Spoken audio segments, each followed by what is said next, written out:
ढूंढो रे मौका ढूंढो रे, अंबर जमी पे लाने का,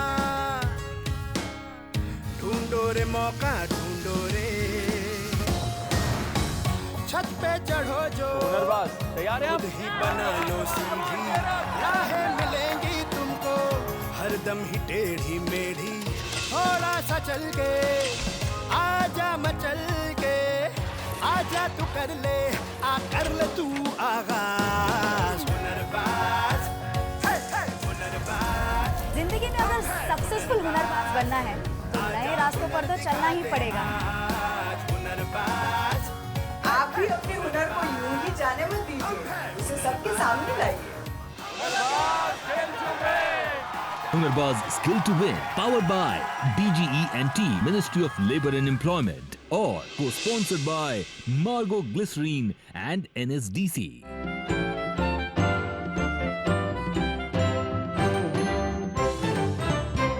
रेणुका जी, आपको किस तरह की कॉफी पसंद है? ओह वेरी सिंपल सिद्धार्थ जी, मोका, फ्रापुचिनो, एक्स्ट्रा एस्प्रेसो और चॉकलेट के साथ विद व्हिप्ड क्रीम और नॉर्मल शुगर, हमेशा वही पीती हूँ। ये सिंपल आपने कहा, बड़ी हैवी ड्यूटी कॉफी है। एक सीधी सादी कॉफी के भी कितने ऑप्शन? हाँ, एस्प्रेसो, कैपुचिनो, फ्रापुचिनो, अमेरिकानो, लाते और इसके ऊपर न जाने कितने फ्लेवरिंग्स, टॉपिंग्स और चीनी के भी ऑप्शंस। और अभी तक तो आपने हमें चाय के लिए पूछा भी नहीं। अजीब है ना सिद्धार्थ जी कि सिंपल सी चाय या कॉफी ऑर्डर करते वक्त हम कितना सोचते हैं, इत्मीनान से चूज करते हैं, लेकिन भविष्य का सवाल हो तो वही घिसे पिटे ऑप्शंस चूज करते हैं। ये नहीं सोचते कि डिग्री के अलावा न जाने कितने ऑप्शंस हैं हुनर सीखने के और कुछ कर दिखाने के। बिल्कुल, पर कई बार हम हमारा करियर चुनते वक्त यही गलती करते हैं और दोस्तों या घर वालों के दबाव में आकर हम करियर चुनते हैं। बिल्कुल, कॉफी शॉप में अवेलेबल चॉइसेस तो हमें पता होती हैं, पर जिंदगी को बनाने वाले करियर चॉइसेस हमें पता ही नहीं होते। अनफॉर्चुनेटली रेणुका जी, ऐसे ही है। पर सिद्धार्थ जी, इसीलिए तो हुनरबाज के जरिए हम लोग ये प्रयास कर रहे हैं, अलग अलग करियर चॉइसेस हम आप लोगों तक पहुंचाएं और आपको हुनरबाज बनाएं। वाह वाह, पर अब ये आप लोगों के ऊपर है कि आप क्या चुनते हैं और जिंदगी में कैसे आगे बढ़ते हैं। भाई, समुंदर के तले में सीप बहुत होते हैं, पर कुछ ही सीप ऐसे होते हैं जिनमें मोती बनते हैं। वाह सिद्धार्थ जी। जैसे कुछ ही होते हैं जो अपने हुनर को तराश कर हुनरबाज बनते हैं।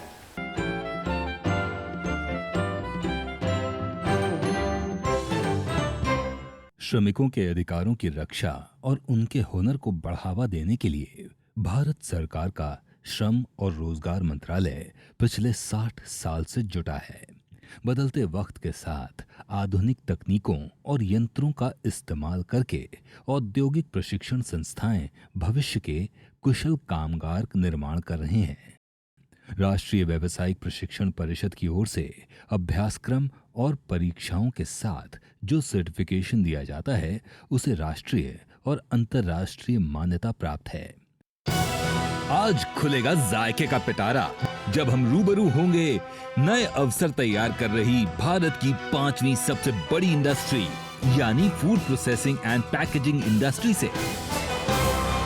कड़वे करेले और खट्टे मीठे आमले के साथ कैसे बदल रहा है जीवन का रुख, बताएंगे हुनर की बात में ज्योति स्वरूप जी। ये जो है एक सोशल ऑब्जेक्टिव है, तो हम लोग ये मानते हैं कि अगर ये सोशल ऑब्जेक्टिव अचीव कर लें हम लोग, तो जो बिजनेस है वो बाई प्रोडक्ट के तौर पे ही बहुत आ जाएगा, जो सस्टेनेबिलिटी के से भी ज़्यादा होगा। क्या बात है। और साथ ही होगा पंजाब के ITI लावा में कुरकुरे बिस्किट का करारा कंपटीशन। अगर इनका प्रॉपर मॉइस्चर रहेगा तो बिस्किट्स अच्छे बनेंगे, अगर नहीं रहेगा तो आई थिंक बिस्किट्स नहीं बन पाएंगे। अच्छी संगत बैठकर संगी बदले रूप, जैसे मिलकर आम से मीठी हो गई धूप। यहाँ इसीलिए हमारी संगत भी हर रविवार बहुत जरूरी है। तो हुनरबाज स्किल टू विन के एक और स्किलफुल एपिसोड पर मैं सनी आपका बहुत बहुत स्वागत करता हूँ और तहे दिल से शुक्रिया अदा करती हूँ मैं प्रिंसी। और शुक्रिया इसलिए भी क्योंकि आपने अपने दिल में हमारे लिए ढेर सारा प्यार प्रिजर्व करके रखा है। बिल्कुल, चाहे कोई भी चीज हो, उसे बनाने से ज्यादा जरूरी और मुश्किल काम होता है उसे बरकरार रखना। हाँ, जैसे तुम्हारी सुंदर त्वचा को बनाए रखने के लिए कॉस्मेटिक क्रीम्स। नहीं, जैसे तुम्हारा फेवरेट टॉपिक फूड। कैसे? सोचो, अगर फूड प्रोडक्ट्स को पैकिंग करने का जरिया नहीं होता तो रोज सुबह ब्रेकफास्ट में तुम्हारे फेवरेट पिकल्स, सॉसेस और स्क्वॉशेस कहाँ से आते? या फिर स्पेशल रेसिपीज के लिए मसाले कहाँ से आते? या फिर ड्राई फ्रूट्स या ड्राई फिश? ओके मैडम, समझ गया मैं। अब food processing and packaging sector की बात कर रही है ना? एब्सोल्युटली। फूड प्रोसेसिंग और पैकेजिंग सेक्टर हमारे देश का एक फास्टेस्ट ग्रोइंग सेक्टर है और इस सेक्टर में पूरी दुनिया के 32% पर हमारा ही राज है।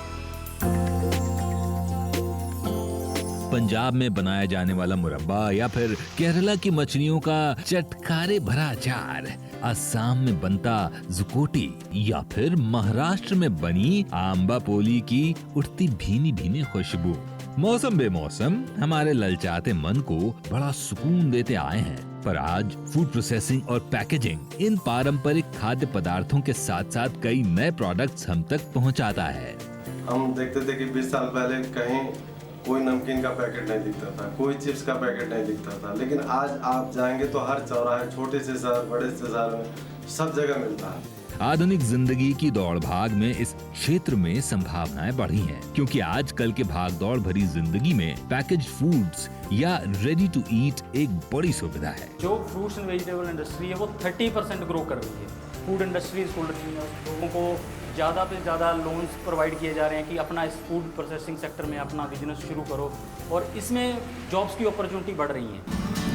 ग्राहकों की बढ़ती मांग के साथ ही भारत में फूड प्रोसेसिंग और पैकेजिंग इंडस्ट्री के तेजी से बढ़ने के कई कारण हैं। आज भारत दुनिया का सेकेंड लार्जेस्ट फूड प्रोसेसिंग देश है और फूड प्रोसेसिंग इंडस्ट्री भारत की 5वीं सबसे बड़ी इंडस्ट्री है। इन सब प्रयासों का निचोड़ है फूड प्रोसेसिंग के क्षेत्र में नए रोजगार की संभावनाएं बढ़ना और साथ ही साथ खाद्य पदार्थों की शेल्फ लाइफ बढ़ाना। हमारा मेन मोटिव क्या रहता है प्रोसेसिंग में? हम उसको प्रिजर्व करके रखते हैं, उसकी शेल्फ लाइफ को बढ़ा देते हैं। अगर हम एक सेब लेते हैं, एक सेब 2-3 दिन में खराब हो जाता है। जब हम उसकी प्रोसेसिंग करके जैम बना देंगे तो वो 6 महीने साल तक खराब नहीं होता।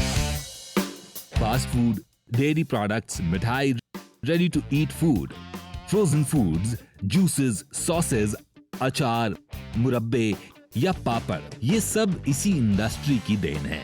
फूड प्रोसेसिंग ने आज खाने के क्षेत्र में क्रांति ला दी है और अलग अलग तरह की जरूरतों के अनुसार स्पेशलाइज्ड फूड बनाना भी शुरू कर दिया है। एथलीट्स को किस तरह का फूड देना है, पर्टिकुलर डायबिटिक अगर पेशेंट है उसको कैसा फूड देना है, या अगर किसी को स्पेस नहीं भेजना है उसका डाइट कैसी होगी।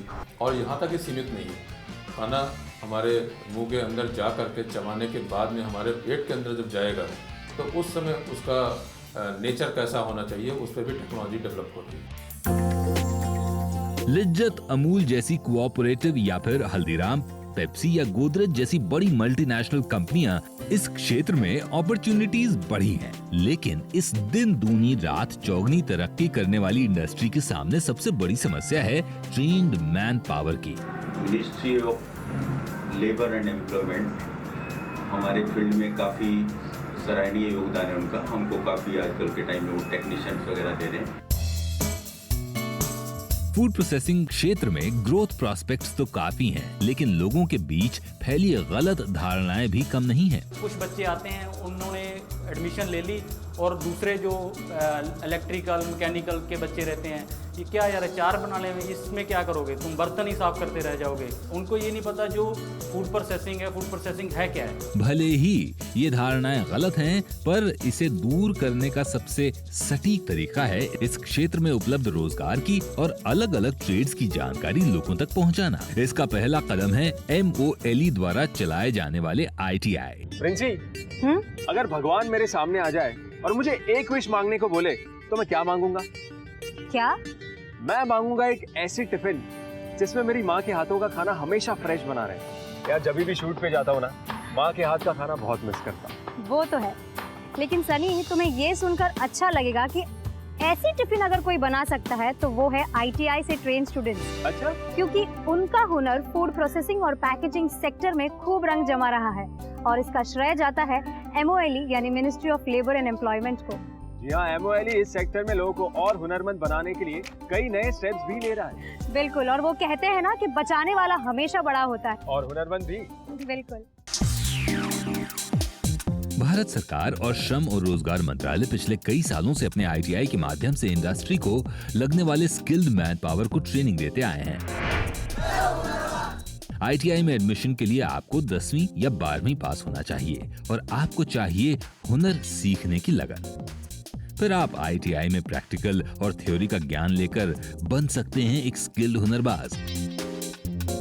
आज DGE&T न केवल अपने ITI के माध्यम से बल्कि ATI, NVTI, Women ITI और RBTI के द्वारा भी स्किलिंग का काम कर रहा है। MOLE के इन्हीं प्रयासों का हिस्सा है छिंदवाड़ा में बना ITI, जहां तैयार हो रहे हैं फूड प्रोसेसिंग और पैकेजिंग इंडस्ट्री में लगने वाले हुनरबाज। हमें यहाँ पे अच्छी तरह प्रैक्टिकल कर पाते हैं। हमें यहाँ पे पूरे लेवों में हम पढ़ते का हम प्रैक्टिकल ज़्यादा करते हैं और मैं एक दिन इस फूड प्रोसेसिंग के जरिए ही मैं दुनिया में अपना नाम रोशन कर सकूं। फूड प्रोसेसिंग और पैकेजिंग में कई नए रोजगार तैयार हो रहे हैं, जहां नए टैलेंट को अपने आप को प्रूव करने का मौका मिलता है। इसीलिए फूड प्रोसेसिंग की ये ट्रेनिंग छिंदवाड़ा के अलावा ITI कोलम और ITI नाभा में भी दिया जा रहा है। ITI में पढ़ने आए छात्र को हर तरह का इंडस्ट्री एक्सपोजर हो और उन्हें सही प्रैक्टिकल ज्ञान मिले, इसलिए छिंदवाड़ा ITI में बने हैं फूड प्रोसेसिंग लैब्स, जहां ये छात्र जैम बनाने से लेकर बिस्किट्स बनाने तक और खाद्य पदार्थों को या मसालों को कूटकर पाउडर बनाकर प्रिजर्व करने तक के तरीके सीखते हैं। मैंने यहाँ पर एडमिशन लिया क्योंकि मुझे यहाँ पे बहुत कुछ सीखने के लिए मिलता है। यहाँ के हिसाब से जो अपन सीखेंगे वो आगे जाके अपन कर सकते हैं। उसके आने का अपन घर में भी कुछ छोटे मोटे उद्योग खोल सकते हैं। ITI के इनसैटिस्फाइड स्टूडेंट्स के पीछे है उनके टीचर्स की लगन और DGE&T द्वारा ITI में चलाए जाने वाले फूड प्रोसेसिंग और पैकेजिंग के industry relevant courses. Skilled worker की डिमांड इंडस्ट्री करती रहती है, हमारे को सजेशन देते रहते हैं, उसके अकॉर्डिंग स्किल्ड वर्कर तैयार कर देते हैं, वो जाके बढ़िया काम करते हैं और इंडस्ट्री में ज़्यादा तो ज़्यादा प्लेसमेंट होती है उनकी। केवल यही नहीं, 10वीं या 12वीं के बाद इन कोर्सेज को करके आप डिग्री या डिप्लोमा कोर्सेज भी कर सकते हैं। अगर आपने डिप्लोमा कोर्स ज्वाइन किया है तो आपको 1 साल की छूट भी मिलती है। इन इंडस्ट्री रेलेवेंट कोर्सेज को करके आप अपनी खुद की कंपनी शुरू कर सकते हैं या फिर किसी कोऑपरेटिव से जुड़कर अपने हुनर का कमाल दिखा सकते हैं, या फिर किसी बड़ी कंपनी में या मल्टीनेशनल कंपनी में आप quality analyst, supervisor, packaging supervisor के पद पर काम कर सकते हैं। तो ये जो ITI के जो स्टूडेंट्स हैं उन लोगों को हम लोग लेना पसंद इसलिए करते हैं, मशीनरी को अच्छी तरह से देखना करना या ITI के स्टूडेंट्स अच्छे से समझ सकते हैं। अपने विद्यार्थियों को ITI केवल जॉब रेडी नहीं बनाती बल्कि उन्हें जॉब्स भी दिलवाती है, जिसके लिए देश भर के ITI ने कई बड़ी कंपनियों के साथ पब्लिक प्राइवेट पार्टनरशिप भी की है। हमने कुछ फैक्ट्री जिसमें चन्नू है फैक्ट्री, उनके साथ MOU साइन किया है और जो अपने GS के है उनके साथ MOU साइन किया है। जितनी भी इंडस्ट्री है वो यहाँ से स्किल्ड वर्कर हैं वो उनको ले लेते हैं। तो अगर आप फूड प्रोसेसिंग एंड पैकेजिंग के क्षेत्र में कदम रखना चाहते हैं और अपने लिए चुनना चाहते हैं एक ब्राइट प्रोग्रेसिव करियर, तो ITI के इंडस्ट्री रेलेवेंट कोर्सेज आपका अगला कदम है।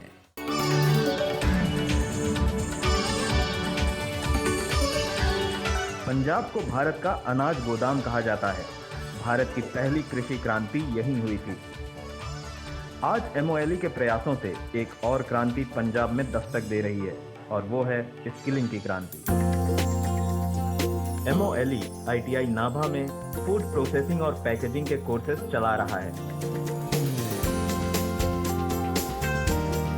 अपने डेडिकेटेड टीचर्स और छात्रों की वजह से ITI नाभा फूड प्रोसेसिंग और पैकेजिंग के क्षेत्र में सेंटर ऑफ एक्सीलेंस बन गया है। मैं गवर्नमेंट ITI नाभा से फूड प्रोसेसिंग का कोर्स कर रहा हूँ। मुझे अपने आप को और निखारने का मौका मिला है। यहाँ मैं जब ITI कर जाऊँगी फूड प्रोसेसिंग के बाद मैं होटल मैनेजमेंट भी कर पाऊँगी, अपनी फैमिली को अच्छी तरह सपोर्ट भी कर पाऊँगी। एक तो मेरे को जॉब आसानी से मिल जाएगी फूड प्रोसेसिंग का कोर्स कर मैं कभी अपना काम भी शुरू कर सकता हूँ। इससे मैं सीख कर यहाँ पर। आज बहुत से छात्र यहाँ से फूड प्रोसेसिंग का कोर्स करने के बाद अपना भविष्य उज्जवल करने की दिशा में लगे हुए हैं।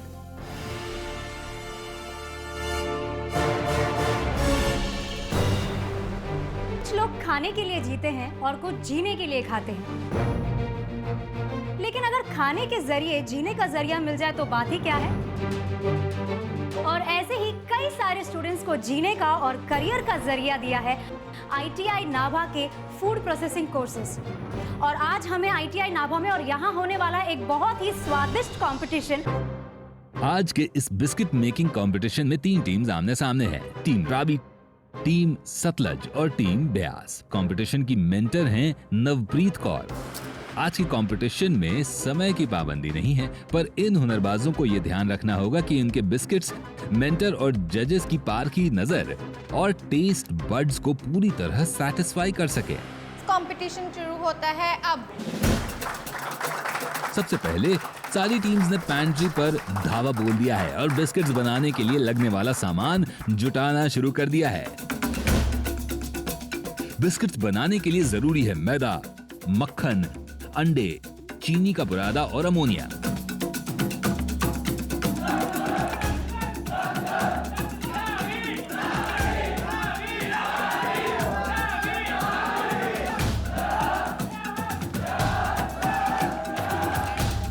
वैसे हम आपको बता दें, बिस्किट्स बनाते वक्त सही मात्रा में सारे इंग्रेडिएंट्स का होना बहुत जरूरी है, नहीं तो आपके बिस्किट का टेक्सचर, फ्लेवर या अरोमा बदल सकता है। मैदा रहेगा 2 किलो, फैट रहेगा 1 kg एंड शुगर रहेगा 1 kg। सतलज टीम ने मक्खन तौल लिया है और अब मैदा तौलना शुरू कर दिया है। एक एक करके सारी टीम्स मक्खन तौल रही हैं। इन्होंने इंग्रेडिएंट्स तो ले लिए हैं, उसके बाद अब इसको प्लानेटरी मिक्सर में डालेंगे।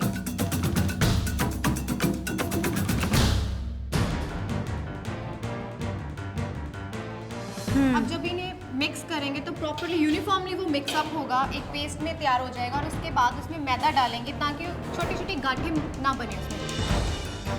जब तक आटा गूंथा जा रहा है, सतलज टीम जुट गई है अंडे और चीनी के बुरादा का मिश्रण बनाने में। ये मिश्रण गुथे हुए आटे में मिलाया जाएगा। एग्स यूज कर रहे हैं फूड सॉफ्टनेस के लिए, थोड़ा फ्लफी हो जाता है, टेक्सचर आता है, इसलिए एग्स यूज कर रहे हैं। और अब इस फेंटे हुए अंडे में मिलाया जाएगा शक्कर का बुरादा। वहीं प्लानेटरी मिक्सचर में मक्खन और मैदा अच्छे से गुथ गए हैं। सतलज टीम ने बाजी मारते हुए अपने गुथे हुए आटे में अंडे और शक्कर के मिश्रण को मिलाना शुरू कर दिया है, तो रावी टीम भी उनके ठीक पीछे है। अगर इनका प्रॉपर मॉइस्चर रहेगा तो बिस्किट्स अच्छे बनेंगे, अगर नहीं रहेगा तो बिस्किट्स नहीं बन पाएंगे। मैदा गुथने के बाद अगला स्टेप है उस आटे की रोली की शीट्स या रोटियां बनाना, जिसके लिए आटे की रोलियों को शीटिंग मशीन पर बेला जाएगा। इसको बोलते हैं डो शीटिंग मशीन, जिसमें क्या होता है, जो डो तैयार होता है उसकी शीट तैयार होती है। शीटिंग करने का मेन प्रोसेस ये है कि जो उसकी थिकनेस है पर बिस्किट इवन हो जाएगी। आटे की बड़ी रोलियां बनाकर उन्हें बेला जाता है। आपका मिश्रण सही मात्रा में गुथा है या नहीं और उसका मॉइस्चर कंटेंट सही है कि नहीं, इसका बड़ा आसान टेस्ट होता है।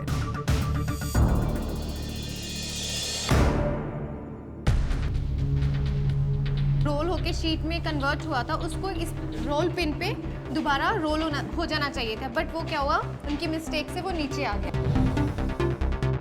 आई थिंक उसमें थोड़ा सा मॉइस्चर ज्यादा है।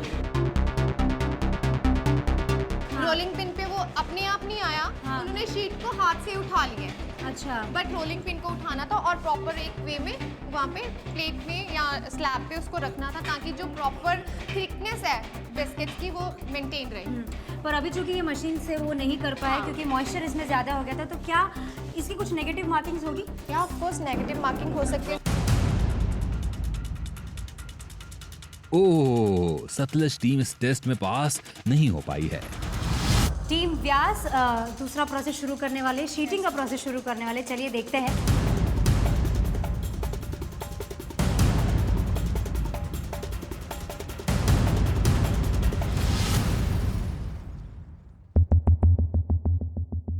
कोशिश वापस की जा रही है, दिल की धड़कनें तेज हैं। आई थिंक वो थोड़ा हैवी है, लग रहा है मुझे, वो टूट भी रहा है बीच में से। मुझे नहीं लग रहा कि रोलिंग पिन पे वो आएगा। और वही हुआ जिसका डर था।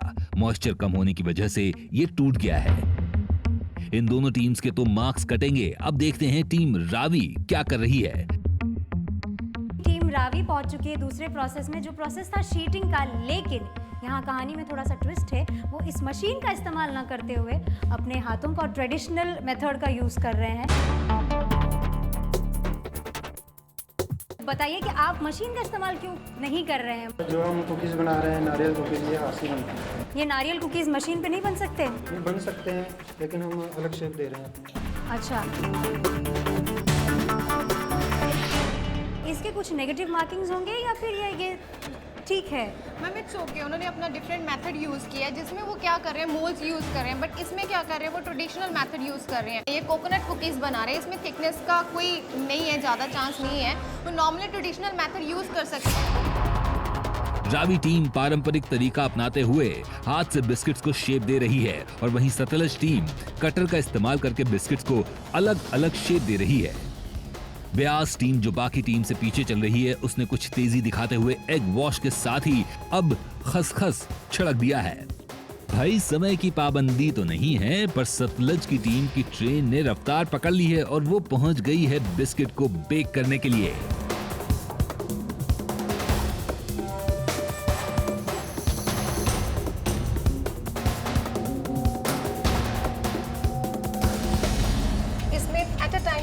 चैनल्स में डिफरेंट बिस्किट्स रेडी कर सकते हैं। 5 मिनट्स के लिए हमने इसे पहले प्री हीट किया। टेम्परेचर सेट ज़्यादा होगा तो बर्न जल्दी हो जाएंगे, थोड़ी ब्लैकनेस आ जाएगी, उसका क्रिस्पी जो टेस्ट है, टेक्सचर है, वो नहीं होगा।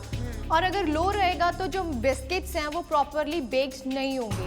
तो इनका टेम्परेचर और प्रॉपर होना चाहिए, मतलब मेनली इनको टाइम 10 मिनट्स का टाइम चाहिए होता है कि बेक प्रॉपरली हो जाए। तो सही टेम्परेचर, सही टाइम और सही हुनर के मेल से बनता है हुनरबाज।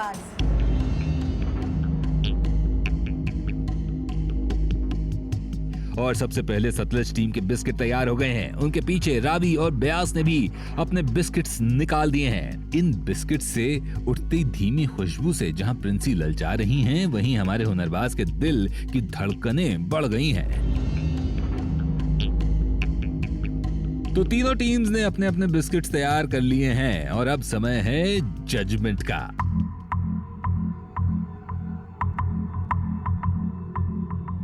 हमारे जजेस एक एक करके टीम्स के बनाए हुए बिस्किट्स को चेक कर रहे हैं और हमारे कंटेस्टेंट्स के दिलों की धड़कनें तेज हुए बगैर नहीं रह पा रही हैं। 1 साल नाभा ITI में जो सीखा उसका आज निकलेगा निचोड़। आज के इनके परफॉर्मेंस के बारे में आपको क्या लगता है? मुझे बहुत बढ़िया लगे। जो बच्चे हैं 6 क्लासों से सिलेक्ट किए गए हैं, एक कोई पर्टिकुलर एक क्लास का बच्चा नहीं है, और अलग-अलग बच्चों ने जो परफॉर्मेंस की है मुझे बहुत अच्छा लगा देखकर। तो चलिए अब फाइनली वक्त हो गया है ये जानने का कि कौन बनता है इस कंपटीशन का सबसे बड़ा हुनरबाज। आज की रनर अप टीम सतलुज है।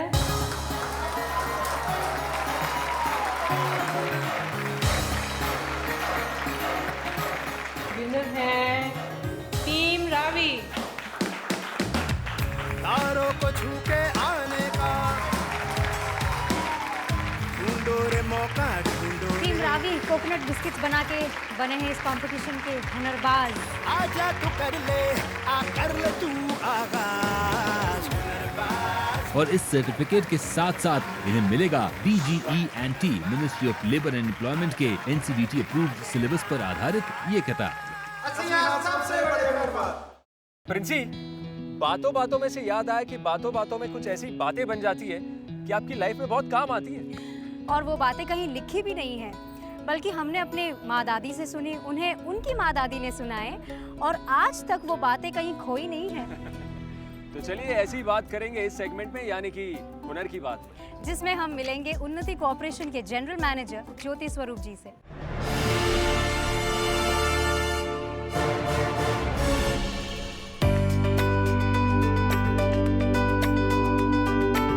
ज्योति जी, मैंने एक जगह इतने सारे करेले तो नहीं देखे हैं और ये बड़े स्मार्टली इस पे काम कर रहे हैं। कितना टाइम लगेगा इनको ये सब करने में? 22 टन करेला जो है वो अच्छा। आज आया है। हाँ। और इसको हम लोग शाम तक प्रोसेस करके ख़त्म करके इसका जूस निकाल के स्टोर करके फिर घर जाएंगे। यानी कि यहाँ पे मैं देख रहा हूँ करीबन 15-20 लेडीज इसमें औरतें काम कर रही हैं। जी, जी। ये 22 टन करेला को सॉर्ट आउट करने वाली हैं। हाँ हाँ सर। इनका शिफ्ट बदलेगा नहीं? नहीं, ये 6 बजे तक इस करेला को कट करके क्रेट्स में डाल के घर चली जाएंगी। उसके बाद लड़के इस जूस निकाल के 8 बजे तक खत्म करके चले जाएंगे। आप ये काम जो है करेला का काटने से एक पूरे परिवार को भी चला रहे हैं, तो बताइए कितने करेले काटेंगी आप एक दिन में? 100, 200, 300, 400 तो आप आराम से काट लेंगी इनको। बहुत है, बहुत काम है। आपको मैं शुभकामनाएं देता हूँ, बहुत बहुत शुक्रिया। तो ज्योति जी, आप बता रहे थे कि ये इनको आपने किस तरह से सिलेक्ट किया? चुनना के सर एक्चुअली हमारा मेन क्राइटेरिया रहता है, जो हमारा ऑब्जेक्टिव रहता है कि लोकल वुमेन को एम्पावर करना है। हाँ। ठीक है। ज़्यादातर ये जो लेडीज़ हैं ये लोकल हैं। इसमें हम लोग अपने प्रोजेक्ट में कोई माइग्रेटरी लोगों को यूज़ नहीं करते, ताकि जितना भी प्रोजेक्ट से रेवेन्यू हो वो लोकल कम्युनिटी को ही डिस्ट्रीब्यूट हो। ये लोकल कम्युनिटी आपकी जो है कितने किलोमीटर में फैली हुई होगी? ये टोटल सराउंडिंग के अराउंड 10 विलेजेस से होंगे ये। तो ये 10 गाँव से आए हैं। जी जी जी। और 20 के आसपास में आपकी एम्प्लॉयमेंट है या उससे ज़्यादा? सर एम्प्लॉयमेंट अभी जो करंट पीक सीजन में चलती है वो हमारी 110 से 115 के बीच में वेरी करती रहती है। ये पीक सीजन है? ये पीक सीजन है सर। करेला लोगों को पसंद नहीं आता है, लेकिन उसके क्या फ़ायदे हैं? आप इसका क्या इस्तेमाल करते हैं? ये एक तरह के फूड सप्लीमेंट है। हाँ। तो इसका ड्यूल बेनिफिट ये हुआ है कि एक तो बेस लेवल पे इन कम्युनिटी को बेनिफिट हुआ जो इसकी खेती कर रहे हैं, जो जंगल से इकट्ठा करके ला रहे हैं। हाँ। और दूसरा कंज्यूमर लेवल पे ये बेनिफिट हुआ है कि उनको एक शुद्ध चीज़ जो है वो कंज्यूमर तक पहुंची है। वो जो गैप था वो हम लोगों ने इसके थ्रू ब्रिज किया है। जो आंवला जंगलों में गिर के वेस्ट जा रहा था, उन आंवला से इनको पैसे मिलने शुरू हो गए। मतलब लोग जंगल में जाते हैं, आंवला लेके आते हैं। ये एक तरह से हमने इनका नेचुरल ATM क्रिएट कर दिया। मतलब ये खेत, ये जो नेचुरल प्रोड्यूस है वही उनके ATM बन गया। ATM बन और गया। उसके साथ अपना हुनर जोड़ा। जी। और इस हुनर को आपको इसको हुनर को डेवलप करने में ministry of labour and employment ने भी कुछ सहायता दी। जी जी सर, उन्होंने हम लोगों को यहाँ पे काफ़ी ट्रेनिंग प्रोग्राम्स लगाए उन्होंने यहाँ पे आके। जी। फूड प्रोसेसिंग के अलावा हम लोग और भी अगर लोकल स्किल्स की ज़रूरत पड़ती जैसे है, कि? जैसे मोबाइल रिपेयर, कंप्यूटर रिपेयर, अच्छा। छोटे से 30 दिन के जैसे इनके प्रोग्राम होते हैं। वो भी आप करते हैं? हाँ, यहाँ पे होते रहते हैं सर। यानी कि आप इसको एक तरह के एक स्किल्ड एंटरप्राइज की बात करेंगे। जी जी जी। तो लोगों को अगर आप क्या मिसाल अपनी तरफ से भी कुछ अपना बनाना चाहें या करना चाहें, जी। उनकी किस तरह की क्वालिफिकेशन होनी चाहिए आप जैसे काम को करने के लिए? सर हमारे जैसे काम करने के लिए कोई बहुत ज़्यादा क्वालिफिकेशन नहीं चाहिए। मतलब ये है कि जैसे मिनिस्ट्री के बहुत अच्छे स्किल डेवलपमेंट प्रोग्राम्स भी हैं। फूड प्रोसेसिंग में अभी कमेटी बनी है, अच्छे अच्छे प्रोग्राम और भी आएंगे स्किल डेवलपमेंट। उसमें फ्रूट एंड वेजिटेबल की प्रोसेसिंग, पोस्ट हार्वेस्ट मैनेजमेंट, इनके ऊपर जो है मतलब न्यू एंटरप्रेन्योर्स को जो है वो ट्रेन किया जाएगा। अच्छा। ठीक है ना। तो अगर वो ट्रेनिंग लेके भी अगर आप अपने रूरल लेवल पे कुछ स्टार्ट करना चाहते हैं तो वो स्टार्ट कर सकते हैं। रोजगार के लिए ट्रेनिंग महत्वपूर्ण है और नए स्किल्स सीखने के लिए सबसे अच्छी जगह है आपके इलाके में स्किलिंग का काम करती ITI। फूड प्रोसेसिंग और पैकेजिंग के तेजी से बढ़ते क्षेत्र में DGENT ने शुरू किए हैं CTS के माध्यम से कई courses, fruit vegetable processing, agro processing, milk and milk products, food and beverages, bakery and confectionery. आपने दो बड़ी अच्छी नेचुरल चीजें की हैं। एक तो नेचुरल प्रोड्यूस को इस्तेमाल किया और दूसरा नेचुरल स्किल्स को इस्तेमाल किया। जी जी जी जी। और ये चीज़ जो है एक्चुअली स्किल डेवलपमेंट में रूरल एरियाज में अनऑर्गेनाइज सेक्टर में बहुत महत्वपूर्णता है उसकी। जी जी। तो अब कहाँ से आए, क्यों किया आपने यहाँ? सर ये मेरा होम टाउन है। देश के लिए ही करने की जो चाह थी उसने ये सारा स्ट्रक्चर खड़ा कर दिया। हमने कुछ नहीं किया, जो किया है वो नेचर ने किया है। ठीक है। हम नेचर के साथ मिलकर चले और नेचर खुद ब खुद खड़ा करती गई। वाह वाह। सबसे पहले हमने एक गांव अडॉप्ट किया। पल्ली विलेज था, छोटा सा गांव, वहाँ पे औरतों का ग्रुप बनाया।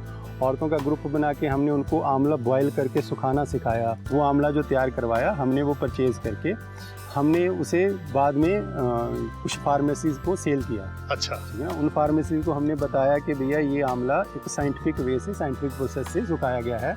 इसमें आपको माइक्रोबियल लोड कम मिलेगा। इसमें जो मतलब भी नेचुरल है, उसके जो गुण है वो है उसमें। तो वो जो है इस चीज़ को मतलब लेके फार्मेसी वाले भी अच्छे खुश हुए। तो उसके बाद फिर हम लोगों ने इसके ऊपर और रिसर्च की। फिर बॉयल करने के बजाय हम लोगों ने क्या किया कि हम लोगों ने आंवला को श्रेड करने की मशीन डेवलप करवाई। अच्छा। ताकि आंवला को बॉयल ना करना पड़े, जो उसके गुण बॉइलिंग में डिस्ट्रॉय होते हैं। जो भी आपने उसके बाद मशीन्स भी डेवलप करे, जी जी, वो आपने according to local conditions develop करे। जी हाँ, कस्टमाइज मशीनरी आप कह सकते हो। ये जो आपने पहले में सुखा के आपने बेचा फार्मेसी को, तो ये उसका कुछ रिटर्न मिला होगा, आपने उनको फिर दिया होगा कुछ हिस्सा, उससे उनकी कोऑपरेशन भी आपको मिली होगी। डेफिनेटली सर, मतलब गिव एंड टेक पॉलिसी तो चलती ही है। हाँ। कि हम लोगों ने उनके लिए रेवेन्यू जनरेट किया। हाँ। तो उस रेवेन्यू से जो है उनका मनोबल और बढ़ा। उन्होंने हमें कहा कि हम लोग और ज़्यादा आंवला इकट्ठा कर सकते हैं। अच्छा। आप बड़े लेवल पे क्या कर सकते हैं। हाँ। तो इस तरह से मतलब धीरे धीरे लोग जुड़ते गए, कारवां बनता गया और हम आगे चलते गए। अब इस कारवां को कहाँ जाना है? हमारा जो भी विज़न है वो ये है कि हम लोगों ने इस जो इंडस्ट्री को हो, हमने एक बहुत अच्छी एक न्यूट्रासिटिकल जो है अनऑर्गेनाइज न्यूट्रासिटिकल सेक्टर में लेके आना चाहते हैं। अभी हम लोग माल न्यूट्रिशन के ऊपर काम कर रहे हैं। हम लोग ऐसी जैगरी बार्स डेवलप कर रहे हैं जो आयरन से फोर्टिफाइड होंगी। अच्छा। कि आयरन की गोलियां खाने के बजाय अगर हम लोग गुड़ की 10 ग्राम गुड़ की एक बार जो है बच्चे को दे दें, ठीक है ना, तो उससे सफिशिएंट आयरन मिल जाए। और जो लोकल रिसोर्सेज हैं, आंवला है, यहाँ पे नींबू है, गलगल, सिट्रस फ्रूट्स बहुत हैं, इनसे फिर आगे फर्दर न्यूट्रिशनल ड्रिंक्स बनाने का हमारा प्लान है, ताकि हम लोग अब जो हमारे देश की माल न्यूट्रिशन एक बहुत बड़ी प्रॉब्लम है, उसको हम लोग नेचुरल रिसोर्सेज के साथ फाइट कर सकें। तो ये जो है एक सोशल ऑब्जेक्टिव है।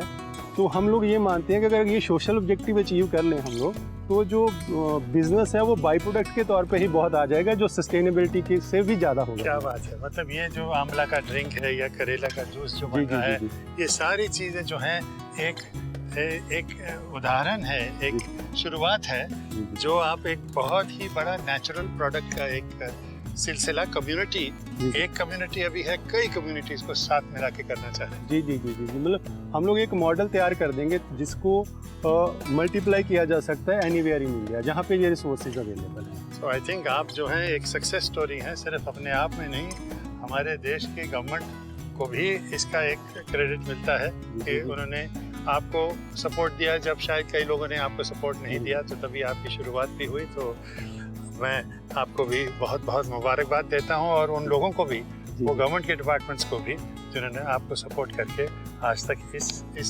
इस मंच पे लाया, इस पोजीशन में लाया है। शुक्रिया सर, बहुत शुक्रिया। Thank you, all the best. Thank you very much. Princy, अगर मैं तुम्हें एक चाबी दूं और कहूं कि ये सफलता की चाबी है, तो तुम मुझसे कौन सा ताला खोलोगे? ये कैसा सवाल हुआ सनी?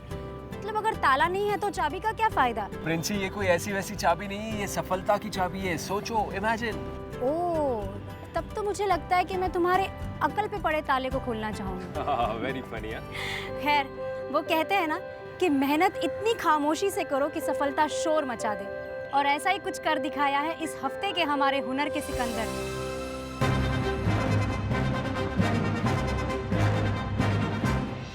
स्किल का ज़माना है, जिसके पास है उसी को ज़्यादा प्रेफर करती हैं, कंपनीज करती हैं, गवर्नमेंट जॉब नहीं करती हैं। इसीलिए मैं ITI में दाखिला नहीं किया। पंजाब के हरिंदर ITI करके आज अपने जीवन को एक दिशा देकर खुश हैं, और ट्रेनिंग के बाद हरिंदर को जॉब के लिए इंतजार नहीं करना पड़ा। ट्रेनिंग के बाद 1 हफ्ते के बाद मेरे को जॉब लग गई थी हिंदुस्तान यूनिलीवर में, जो कि किसान ब्रांड के प्रोडक्ट बनते हैं। जैम बनता है, केचप बनता है, मायोनीज बनती है। ट्रेड से जानकारी थी, जो कि इस समय बहुत फेमस है, पूरे वर्ल्ड में इसकी बड़ी मांग है। हरिंदर को सिर्फ चाह थी जिंदगी में आगे बढ़ने की, और बिना विचलित हुए वो सिर्फ हुनर की राह पर चलते रहे। कुछ लोगों ने मेरे को ये बोला था कि ये अचार डालेंगे, चटनी बनाएंगे, नॉर्मल सी बात है, लेकिन उनको ये नहीं पता कि ये अचार मल्टीनेशनल कंपनीज में बनेंगे, ब्रांड में बनेंगे, जो पूरे वर्ल्ड में चलते हैं। अब मैं हिंदुस्तान लीवर में as a quality online inspector के पोस्ट पे काम कर रहा हूँ। हरिंदर को अपने परिवार का भरपूर सहयोग मिला। पहला तो बेसिक तो ये था कि साधन नहीं था। मेरा गांव है जहाँ रखड़ा के पास है, वहाँ पर कोई भी साधन नहीं होता था। पापा को स्कूटर पे छोड़ के जाना, मेरे को शाम को फिर लेके जाना, लेकिन उन्होंने कभी ये नहीं किया कि आपको लेके जाना पड़ता है, बड़ी दिक्कत आती है, नहीं आती। पूरा उन्होंने सहयोग दिया है। हरिंदर भविष्य में अपना प्रोसेसिंग प्लांट खोलकर अपने जैसे ही और हुनरबाजों को मौका देना चाहते हैं।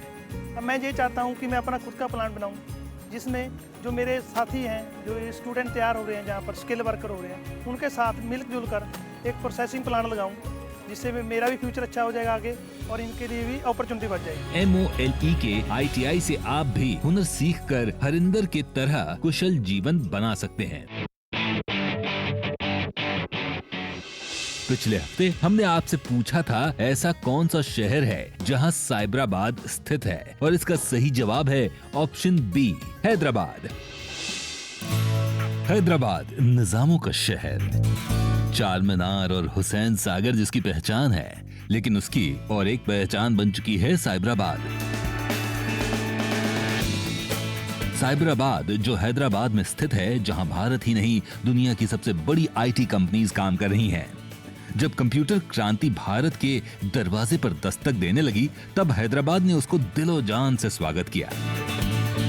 कंप्यूटर सॉफ्टवेयर के क्षेत्र में काम करने वाली बड़ी कंपनीज जैसे इन्फोसिस, TCS, सत्यम के ऑफिसेज यहाँ पर खुले हैं, और गूगल, माइक्रोसॉफ्ट, ओरेकल जैसी इंटरनेशनल कंपनीज ने भी यहाँ पे अपना डेरा डाल दिया, और हैदराबाद अपनी नई पहचान के साथ दुनिया में पहचाना जाने लगा। साइबर वर्ल्ड का नया महत्वपूर्ण शहर बन गया है साइबराबाद।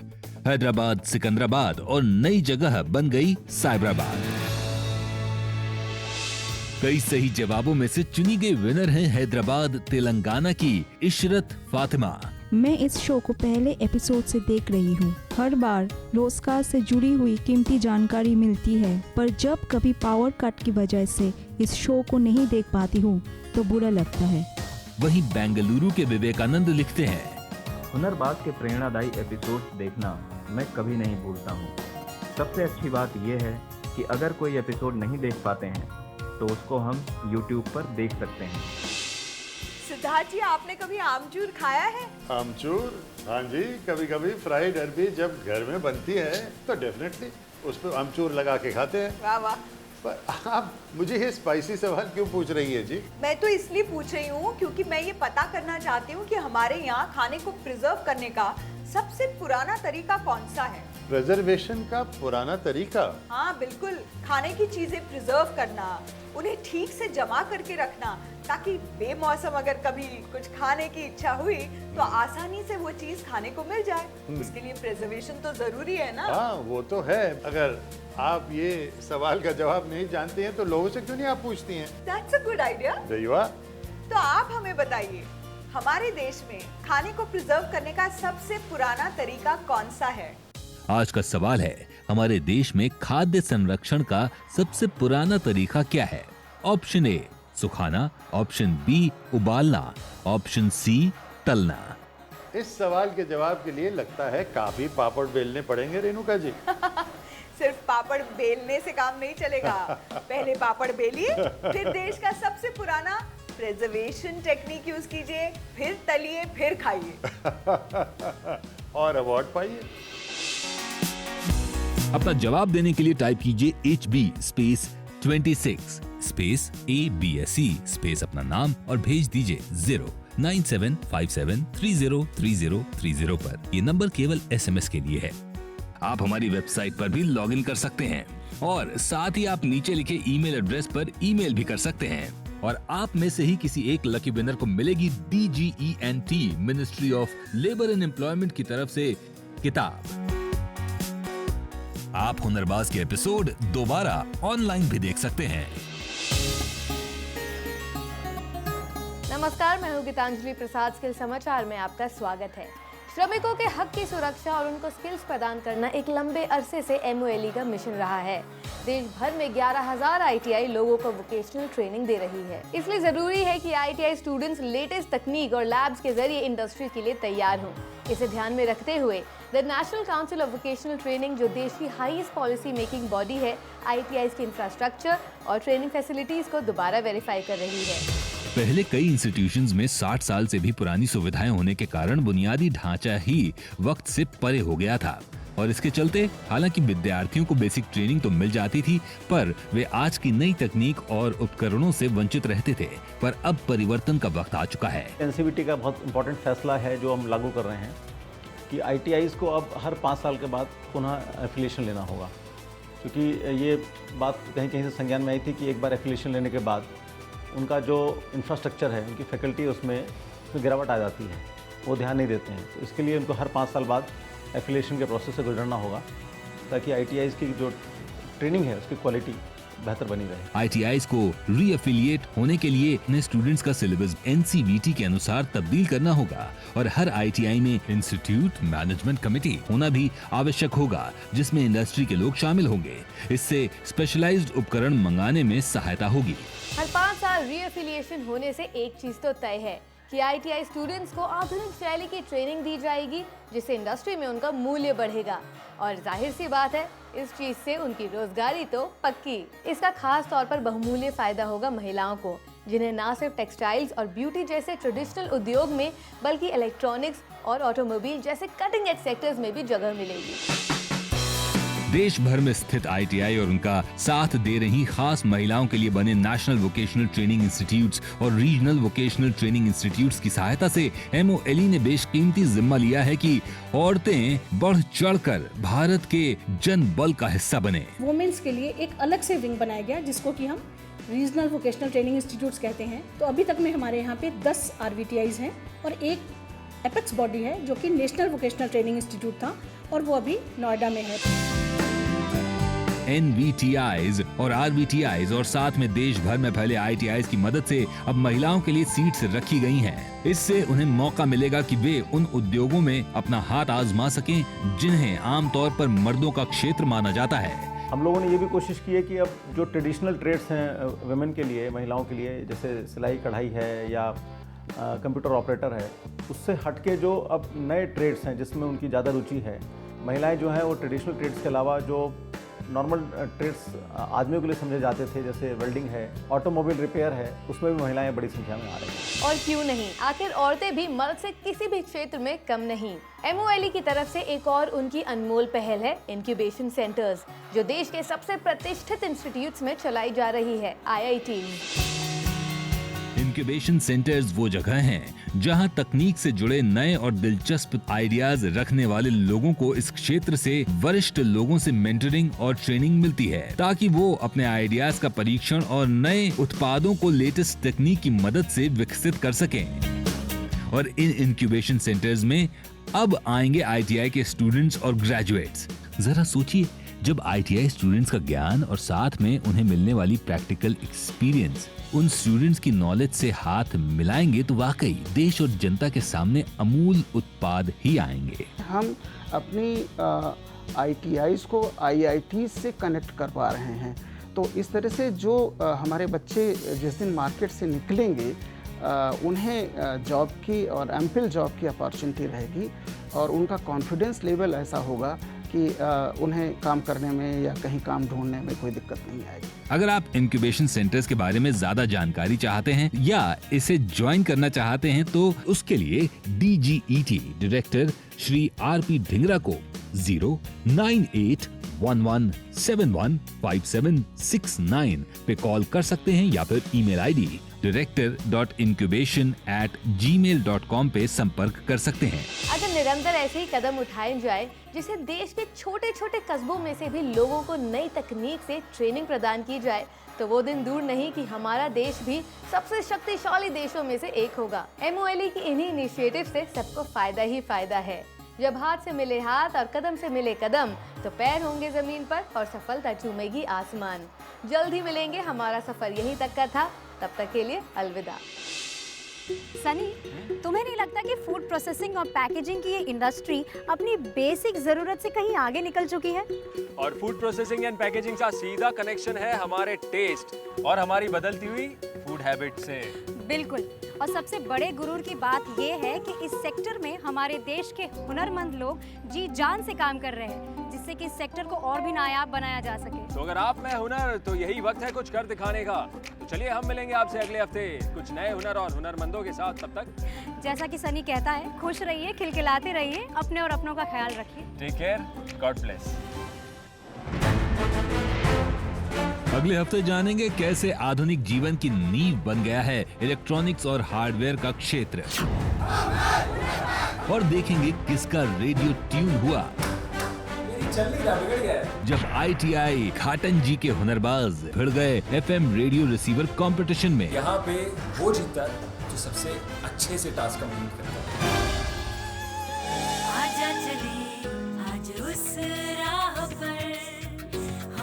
जहाँ मंजिलें हैं दिखी, हर हाथ में काम होगा भी और हमारी चलने लगे। इसीलिए तो हुनरबाज के जरिए हम लोग प्रवास में गया। ITI से ट्रेन स्टूडेंट्स, क्योंकि फूड सॉरी ये बहुत